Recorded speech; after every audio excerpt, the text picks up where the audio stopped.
Olá, minha gente, esse é mais um AgroVibe, o nosso podcast aqui da agronomia e da medicina veterinária. E hoje nós estamos aqui com elas, muitas vets aqui, para falar sobre um assunto que, na verdade, que é muito interessante, que são os cães e gatos de rua, os animais errantes. Então eu vou começar dando oi para Camila aqui do meu lado, professora da Uniguaracá, tudo bom? Oi, gente, tudo bem?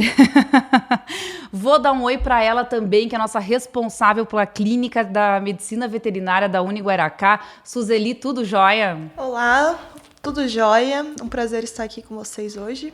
Tudo bem, seja bem-vinda. E ela, a Cristina, que é responsável aqui pelo Canil Municipal de Guarapuava, é isso? Isso mesmo, tudo bem? Prazer estar aqui. Tudo bem, então hoje a gente vai trazer esse assunto para vocês dos animais errantes, né? Eu aprendi isso, estava certo, Cris? A gente estava dando uma conversadinha aqui antes, tá certo isso, né? A gente usa o termo para diferenciar eles um pouquinho, porque nós temos aqui no município, né, que são permitidos os cães comunitários, né? Uhum. Temos os animais errantes, então, que são aqueles que realmente perambulam pela cidade, né? Os de vida livre, digamos. Exatamente, né? São vistos em vários pontos, né? Então, e os comunitários, que é o que alguma grupo de pessoas os mantém, né? Uhum. E temos, assim, os territorialistas, né? Que o pessoal vai tratando, eles acabam ficando num determinado local pelo oferecimento, né? Pela oferta de alimento, né? E de abrigo, muitas vezes, e acabam causando alguns transtornos, né? Para a população. Aquele que morde o motoqueiro e não é de ninguém. Exatamente, esses são os territorialistas, né? Tá, que às vezes legal. Ninguém se responsabiliza por ele, mas sempre tem alguém tratando e ele vai ficando por ali. Não, ele tá bonitinho, tá reforçadinho ali, mas não tem nenhum tutor específico. Isso, porque o errante mesmo, ele não fica no mesmo local, ele perambula pela cidade. Se alimenta, muitas vezes estão bonitos, gordinhos, vão ganhando um alimento aqui e ali, mas visitam todo mundo um pouquinho. Eles são do mundo, eles Exatamente. vão, né? É engraçado, tem alguns até que tem Instagram, vocês sabiam? Sim, os caramelos, principalmente. Eles têm Instagram, daí a galera vai marcando. Tinha um que era o rolê com o Yang, que ele foi um cachorro, que ele era um cão errante de rua, né? E ele foi adotado, mas ele se negava a ficar no pátio. Então, e ele saía por aí, daí tinha o Instagram para marcar ele, para os donos irem monitorando onde é que ele andava. Eles fazem dessa. Tinha aquele de Curitiba que andava de ônibus, né? Pegava a mesma linha, dava um rolê na cidade e voltava com o ônibus no fim do dia. Viu? Eles têm uns costumes engraçados, né?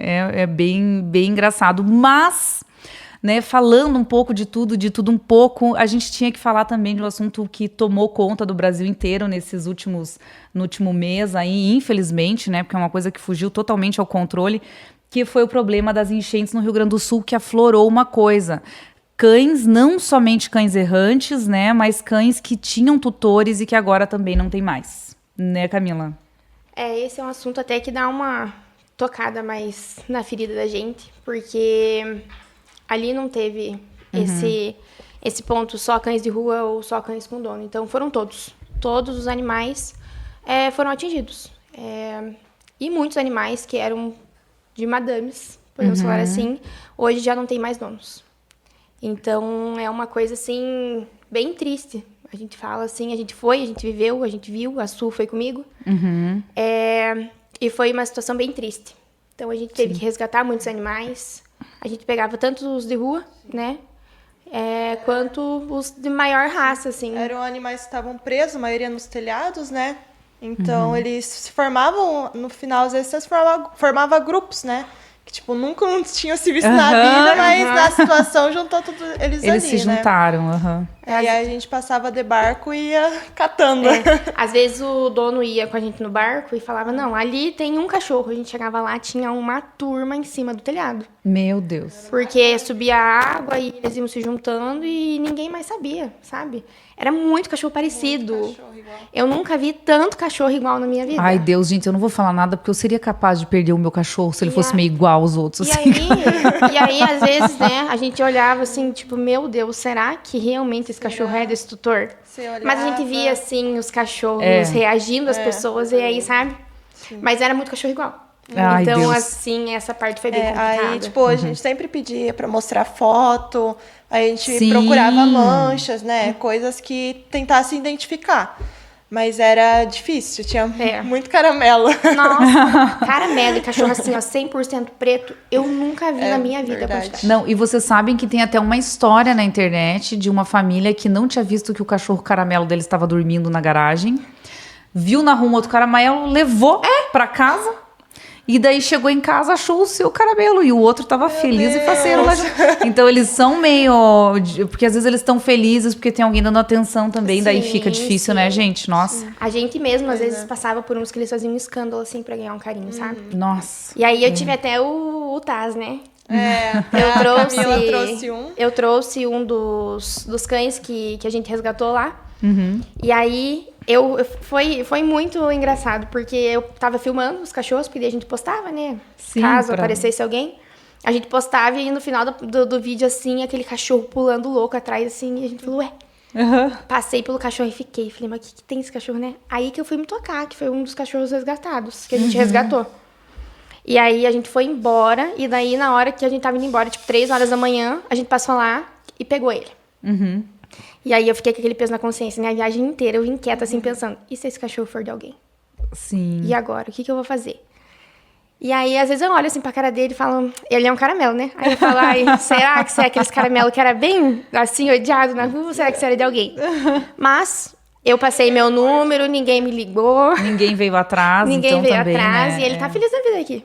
Não, maravilhoso. Na verdade, existe uma lenda que não é a gente que adota o bicho, é o bicho que adota, né? Então Nossa, tem isso também, né? A reação dele foi linda, né? Foi. Ele veio a viagem inteira, assim, Parceira. ó. Amorzinho. Isso é muito engraçado. E agora, eu queria conversar contigo, então, Cris.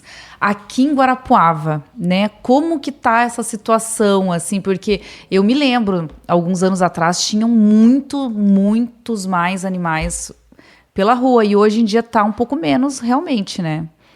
É uma situação crítica. Guarapuava ainda é um município que passa por uma situação crítica, né? A gente estima que tenha mais de 80 mil animais com acesso à rua, falando que né? era pouco. Então, realmente, isso depende muito. É que às vezes, assim, talvez no centro a gente não veja mais como vê Isso, antigamente. no centro tá menos? Mas nos bairros, né, nas vilas, a gente tem situações bem críticas. E nas estradas rurais do município, o abandono está sendo muito grave. Então, são situações bem graves.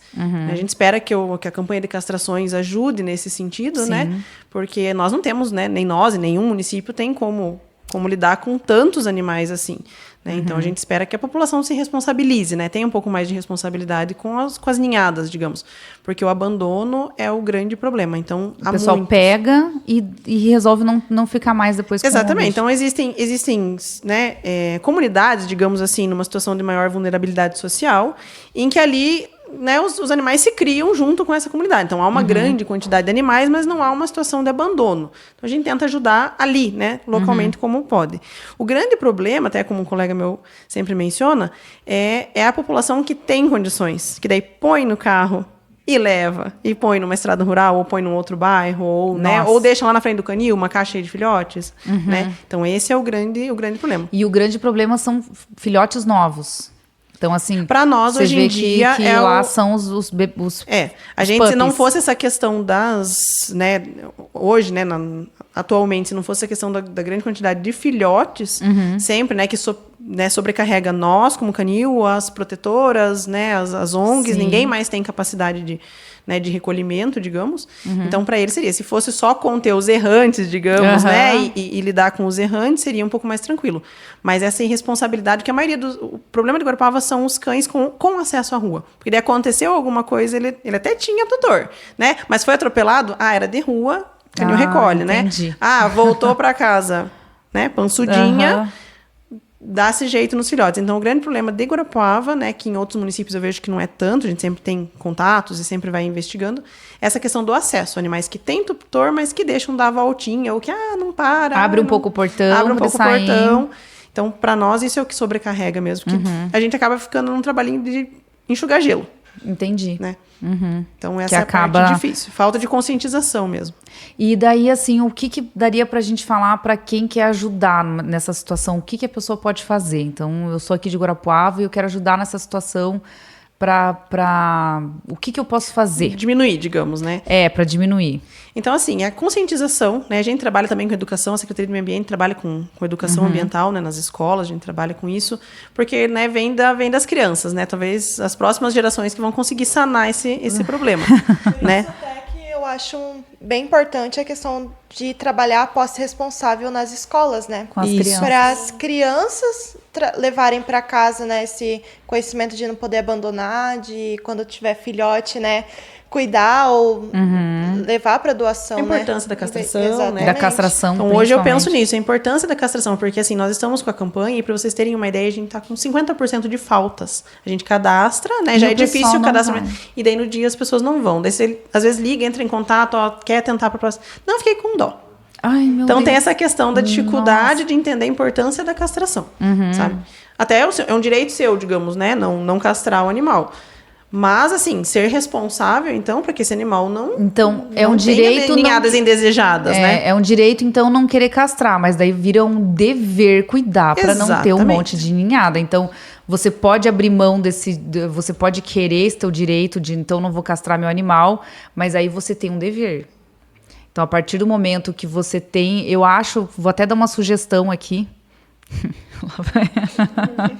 Olha, eu vou fazer uma coisa polêmica, né? De ter algum tipo de punição, multa para tutores irresponsáveis. Ter uma câmera na frente do canil que filme quem que tá indo de carro, deixar lá, porque daí, através do veículo você identifica quem são as pessoas e começar a punir os irresponsáveis. Aí talvez seja uma coisa, mas daí também envolve poder público, mas é uma solução que hoje daria em dia para tem tentar. uma dificuldade nessa questão da punição, realmente, né? Porque Sim, você juntar porque provas. Então, é o que a gente sempre pede para as pessoas, ó. Áreas rurais, tentem colocar câmeras mesmo para tentar... Que através da amenizar. imagem prova, né? Querendo ou não, já existe lei, né? Sim. Sobre Abandono, exatamente. E até abandonar aumentou a pessoa. pena para o Exatamente, crime tem de abandono, pena inclusive. de reclusão e multa, né? Então, Isso, só exatamente. que aí o problema você tem que comprovar, identificar e comprovar que foi aquela pessoa que abandonou o animal. Essa é a parte mais complicada, assim. Sim, né? Talvez essa ajuda das câmeras, e agora Guarapuava é uma cidade que vai ser monitorada também, né? Tem as câmeras espalhadas pela cidade inteira. Talvez isso ajude a coibir um pouco também essa questão do abandono, porque vai identificar. Né? Aí vai ter a identificação, acho que isso ajudaria bastante.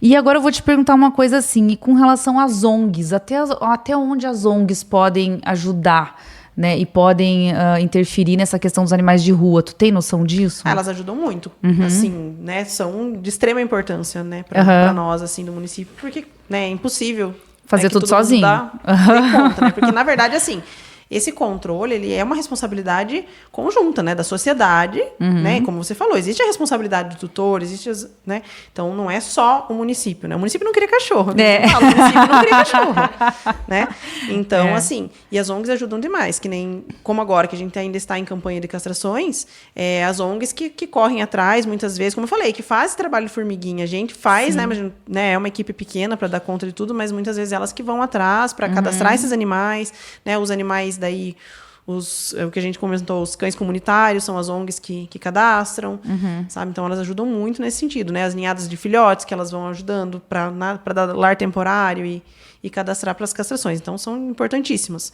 E, como a gente fala, né? Esse trabalho de educação é o que vai lá na frente. Por enquanto, a gente enxuga gelo. E a gente espera que os trabalhos de educação ambiental resolvam isso mais para frente. Mais para frente. E lá no Rio Grande do Sul, assim, o que mais vocês viram que pegou daí quando a gente vê uma situação de calamidade, os animais ali, muito atendimento também? Qual que é o... O Rio Grande do Sul, ele é uma caixinha de surpresas.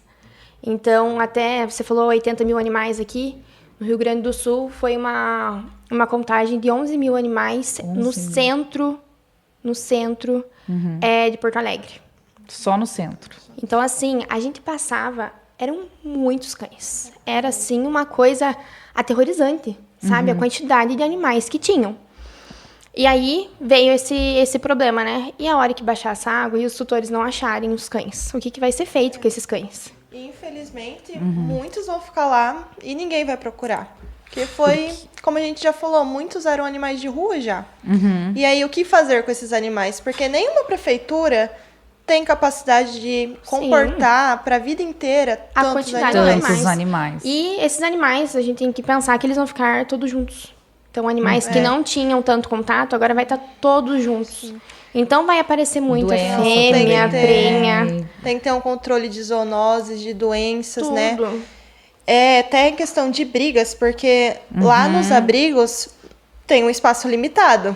E era assim, por exemplo, 2, 3 mil animais num barracão. Sim, e ali eles estavam assim ainda eles estavam se adaptando ao local, mas eles começaram a se sentir à vontade no final. E aí começaram as brigas. Aí começa o territorialismo. Começou a disseminação de doença. Exatamente. Então a gente pegou casos. A gente tinha que ficar de olho, por exemplo, sinais neurológicos para isolar, para ir testar para sinomose, Sim. que tá sendo um grande problema lá. Eu acho que é a principal doença que está se disseminando lá. Sim. Infelizmente a gente E infelizmente é uma doença muito grave. Também, né? Nossa, a Pois água é. tá muito também. contaminada. A água tá muito. Era um cheiro assim horrível, de podre, de morte, de tudo que vocês imaginarem. E aí, então, teve tudo isso. Teve as questões da doença, que a gente entrava na água, a gente teve contato com a água, então foi uma coisa que deu uma pegada na gente. Mas lá onde a gente passava, todos os pontos de resgate que o povo tava tendo contato com a água, tava passando, povo da saúde dando medicamento para prevenção. E a gente tomava cuidado, então, com mordida. Teve muita gente que foi mordida, muita gente. Então, também teve a questão para vacinar esses voluntários contra a raiva, né? E também dar a medicação para prevenir contra a leptospirose, principalmente, né? Que tá tendo um surto lá, mais que dobrou os casos. Sim. E aí, uma das nossas pautas antes de voltar embora foi essa questão da castração. Então, foi um dos projetos que a gente tentou colocar lá antes de voltar embora para castrar, pelo menos, as fêmeas que estavam lá. Porque aquilo vai virar... Já é uma superpopulação. Vai virar uma... Mas aquilo vai virar uma coisa absurda. E aí, querendo ou não, vai virar um grande experimento aquilo. Para ver, vale a pena castrar todos aqueles animais? O quão impactante vai ser na população de animais errantes, por exemplo. Então, querendo ou não, vai ajudar a gente a aprender mais sobre como lidar com os animais de rua. Eu acredito. Exatamente. Pois é, a Uniguaracá também tem um projeto aqui, né, que tem um preço mais acessível para castração na nossa clínica veterinária para quem levar cães errantes. Isso. Né? Então, por exemplo, assim, já uma das coisas que a população pode fazer, né, que a gente poderia pensar em conjunto aqui, já que a Uniguaracá tem esse custo reduzido para esse tipo de castração, seria por exemplo, assim, adote um procedimento, o cão comunitário, que daí pelo menos ele pode retornar lá, mas ele já retorna castrado. Né, para que a gente não tenha, claro, a gente não quer ter nenhuma situação de calamidade, algo assim, mas para que a gente já vá, né? É uma coisa que a gente tem que começar a pensar, gente, é junho e nós estamos aqui sem jaquetas grossas e sem passar frio, não tá normal, né? Não é uma coisa que a gente não acha ruim porque tá confortável, mas não é normal, era pra gente estar passando frio. Né? Então, o que nos aguarda também não sabemos e a melhor forma da gente conduzir alguma coisa é a gente se precaver de alguma forma. Então, fica aí uma ideia, né, Cris, para lançar para o pessoal, para a gente poder fazer, então, adote um cão comunitário, alguma coisa assim, que seria adotar a castração, o procedimento, né? A gente faz um preço diferenciado daí comprovando que esse animal é um cão errante junto ao Uniguaracá, né, com as nossas meninas da clínica aqui, tudo certo. É legal, porque é um monitoramento que muitas vezes até nós às vezes temos também, que a gente monitora muitos animais, né? Exatamente, e daí a gente pode, talvez, então, aquela pessoa que às vezes pergunta, mas eu queria ajudar, mas não queria ficar só comprando ração. Então, a castração é algo definitivo que você ajuda de uma forma permanente a vida de um animal a não...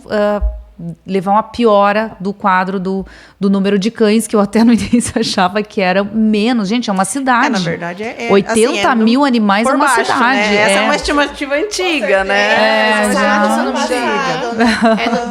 O ano passado. Já são estimativas antigas. E como você falou, o próprio clima influencia muito. Por exemplo, nós esse ano, né, que ano passado a gente conseguiu, nessa época, né, recolher fêmeas no cio.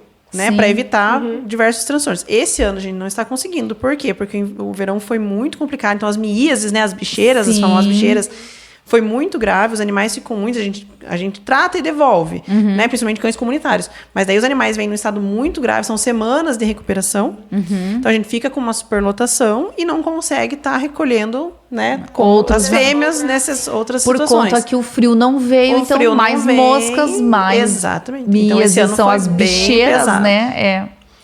Realmente, gente, aí a gente começa a mexer, começa a aparecer, porque eu não posso falar o outro ditadinho. Ai, gente, mas então é isso. Mais alguma colocação, gurias? Cris, sobre a questão da esporotricose aqui na cidade.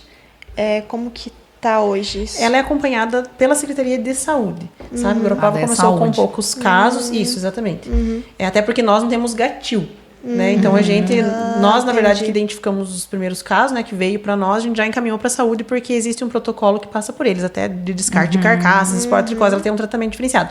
Mas assim, o Estado está fornecendo tratamento para esses animais, então assim, a princípio é uma coisa que está controlada, mas não é tão simples, nós sabemos, né? As mudanças climáticas, a questão do Sporotrix brasiliense, que tem uma adaptação melhor, né, nos felinos, então não está também tão relacionado à questão ambiental como era antigamente. Então a gente monitora tudo, a gente sempre pede também, né, o que houve.